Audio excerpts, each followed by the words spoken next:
fellow sim racers. Following on from yesterday's look at the new Porsche 964 Cup car, today I'm going to be taking a look at the soon-to-be released Group C and IMSA GTP cars that are coming to RaceRoom in the very near future. Anyone that knows me or has been watching the channel for a while now will know that these cars represent my favourite era and flavour of international motorsport. So I'm very excited to be able to bring you guys a preview of these absolutely fantastic race cars.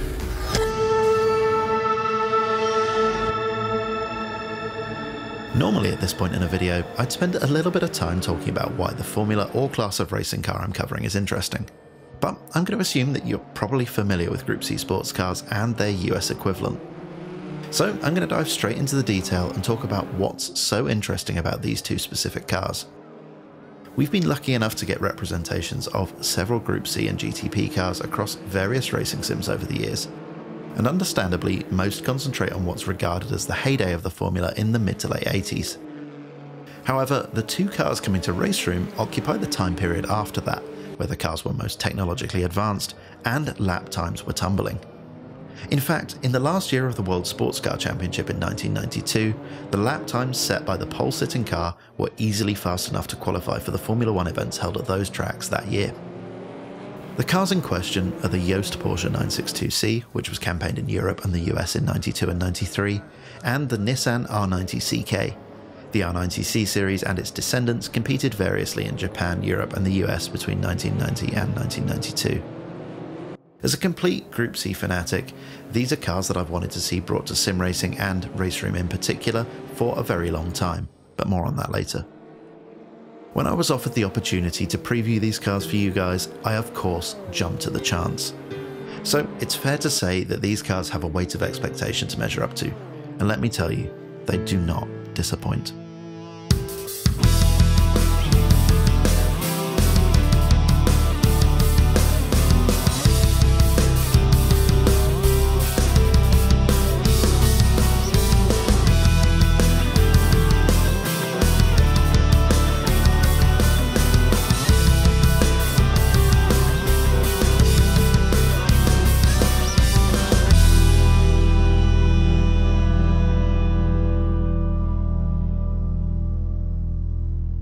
The Joest team campaigned Porsches throughout the Group C era.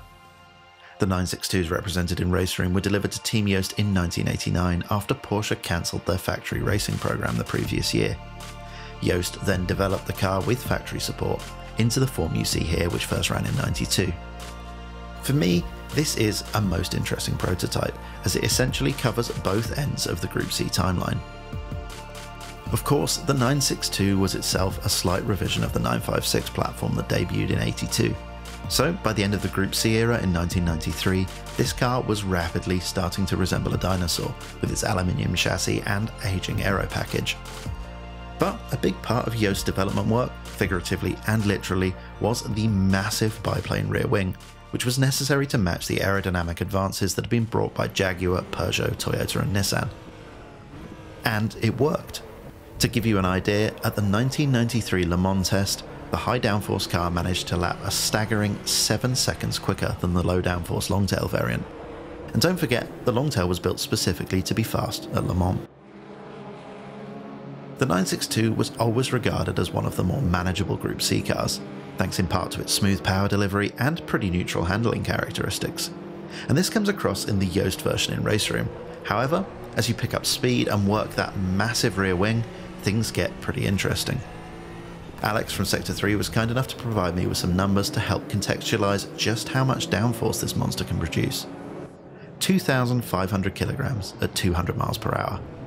Or, to put it another way, nearly twice as much as a Formula 1 car of the time. If you're coming from the 962 in Assetto Corsa or the Nissan GTP in iRacing, this is a whole other world. At high speed, this car has grip for days, and driving it is an exercise in playing chicken with your own expectations of how fast you can corner.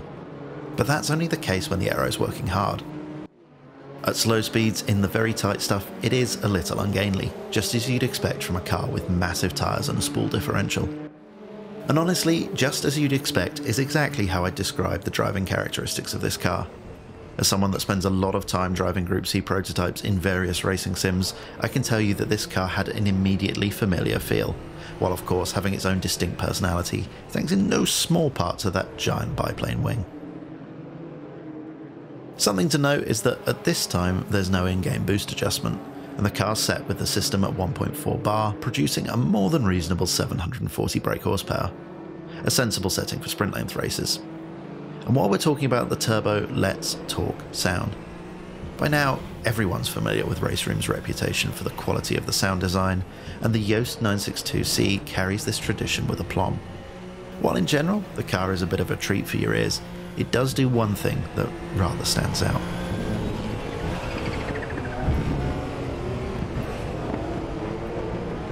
In the early 90s, Nissan ran 3 separate prototype programs, focusing on the Japanese Sports Prototype Championship, the US IMSA GTP Championship, the World Sports Car Championship and Le Mans. The R90C series cars and the 91 and 92 updates were campaigned in Europe, Japan and at the 24 Hours of Daytona. While widespread success in Europe evaded Nissan, the cars were dominant in Japan, and they won their class at Daytona in 91 and overall in 1992. The car featured in RaceRoom is the R90CK, which was built by Lola to Nissan specifications. In contrast with the 962, the R90 cars were all carbon fibre, Kevlar and other cutting-edge composites, while the engine is the well-known twin-turbo 3.5 litre V8. When it comes to driving, the Nissan is a very different beast to the Porsche. The car produces a little less downforce, less drag, and it suffers much more with turbo lag. Throttle control is a much bigger deal in the Nissan. Not only is the power delivered in a more aggressive way than the 962, but there's also less downforce to push those giant rear tyres into the asphalt. So watch for wheel spin under acceleration in 3 of the 5 gears. Like the 962, there's no in-game boost adjustment, with the pressure being set at 2 bar, which I'm told is on the money for a world sports car race and is good for a healthy 780 brake horsepower. If the Porsche can be credited for its calm and predictable handling, the Nissan should be looked upon as a car that requires a lot more work to stay on top of, but boy is it fun. The R90CK drives a lot like a single-seater, which is perhaps not surprising given its vital statistics and the way it was constructed. It's an agile car that very much does what you tell it to, but at 200 miles per hour it produces 350 kilos less downforce than the Porsche. Consequently, it doesn't feel quite so much like a scale X-Trick car at those sort of speeds.